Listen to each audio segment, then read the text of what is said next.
salaamaaleykum yéen a ngi ak Sala bu seen émission fee mu fi ak feneen akara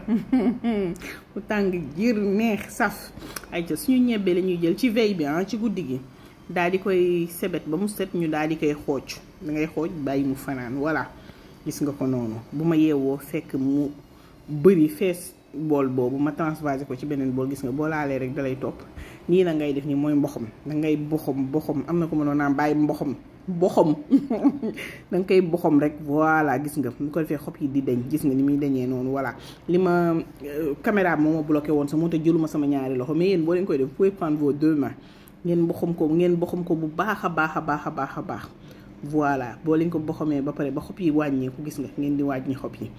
gis ngeen ko doo tegee rek def nii rek xob yi day tamb ci kaw nga sotti mu kii yi nekk ci passoire bi après da nga koy récupérer gis nga nag bu ñu ko defee ba mu xaw a set nag liggéey baa ngi nii nag Khadija moo leen di tànnal noonu gis ngeen ko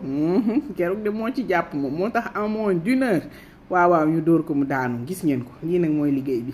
nga def ko ba mu set wecc weex tàll gis nga ko nga dindi yëpp gis nga benn yi ciy des yëpp ngay tànn ba mu set nga am sa ñebbe bu weex tal di nga ci investir benn 1 heure 2 heures de temps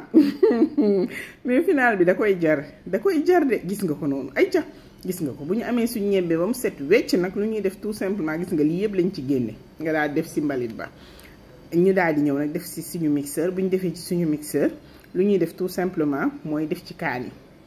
yéen Sénégal xam naa Sofia lay doon bi entier la def ci laaj def ci soble laal tuuti xorom benn cuillère à café lii suukar la ngir yàlla laal leen ko ci ngeen essayé ko ngeen ñëw ñu waxtaanee ko ñu def tuuti ndox daal di taal mixeur bi nag bàyyi ko mu mixé ko ba mu nooy nepp mixeur bi moom dafa puissant moom da koy mixé ba mu nooy gis nga ko léegi soo mixé ba mu nooy nag nga jël sa batteur commencé di ko battre lii nag mooy def office ruuj bi ñuy def ci gën gi lii mooy def office bi mais gis nga muy tëb partout dama koy dugal ci suufu torchon bi gis nga ko riij ko fa ba mu woyof ni lay wan ni riij bi baax na mooy que ni gis nga boo tegee rek dinaa cupp ci kaw dawlin bi da ngay teg rek mu ne tegg ci kaw moo lay wan que ni dafa nar a oyof dafa nar a aéré parce que riij bi doy na voilà bu dooree ñu dëppal ñi gis nga man akara yi ma def dafa dijj plus muy dijj plus muy muu plus muy sew plus muy croustillant ay ca nañ ci bàyyi xel man bu dijj laa def tey après ci li ci des sax dama def yu sew mais bu sewee day croustillant bu dijjee day nooy day molle